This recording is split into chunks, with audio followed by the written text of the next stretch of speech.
Long ago, the world had fallen into chaos. Violence, corruption, and selfishness spread across the earth like wildfire, and God, seeing this darkness, was deeply grieved. Mankind had strayed so far from him that he decided to cleanse the world. But amid the wickedness, one man stood out, Noah, a righteous and faithful man. In Noah, God saw goodness, and so he granted him grace. One day, God spoke to Noah, revealing a dire plan. He told him, "The end of all flesh has come before me, for the earth is filled with violence."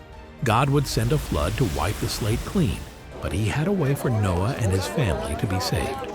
"Make thee an ark of gopher wood," God said, and he described in detail how it should be built. "The length of the ark shall be 300 cubits, the breadth of it 50 cubits, and the height of it 30 cubits. The ark would be their salvation when the floodwaters came. Without hesitation, Noah began the monumental task. He and his sons, Shem, Ham, and Japheth, labored day and night, cutting wood, hammering nails, and following every instruction God had given. Neighbors laughed at them, mocking Noah for building such a massive vessel on dry land. But Noah continued in faith, trusting the words of the Almighty. Then, when the ark was completed, God gave Noah another command. "Of every living thing of all flesh, 2 of every sort shalt thou bring into the ark, to keep them alive with thee. They shall be male and female." And so it was that animals from every corner of the earth made their way to the ark. Lions, tigers, birds of every color, even the tiniest insects. They came in pairs, walking side by side, a peaceful procession into the enormous ark. With the animals inside, Noah, his wife, their sons, and their sons' wives boarded the ark as well. Then God, in his mighty power, shut them in. The sky grew dark, and the wind began to howl. Suddenly, the heavens burst open and rain poured down in torrents. The waters also surged from deep within the earth. The flood had begun. For 40 days and 40 nights, the rain did not stop. The waters rose higher and higher until even the tallest mountains were swallowed beneath the waves. All life outside the ark perished, and the waters prevailed exceedingly upon the earth, covering everything. But inside the ark, Noah and his family were safe, kept by the hand of God. Finally, after the long days of rain, the downpour ceased. The ark floated upon the waters for months as they slowly began to recede. One day, Noah opened a window and released a raven. The bird flew back and forth, but the earth was not yet dry.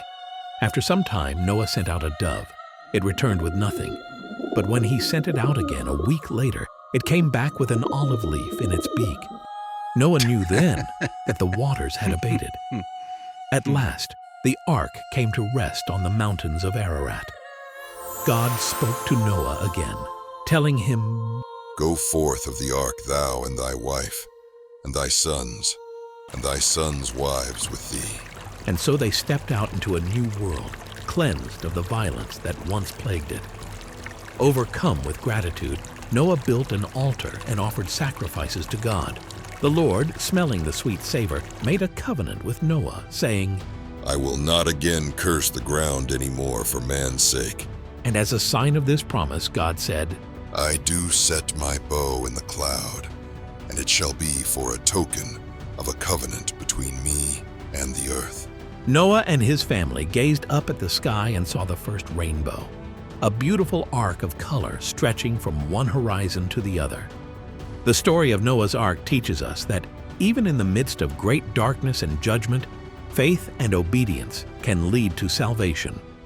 Noah's unwavering trust in God and his willingness to follow his commands, even when others mocked him, show the power of faith. It reminds us that God is just, but he is also merciful, providing a way for those who trust him to be saved.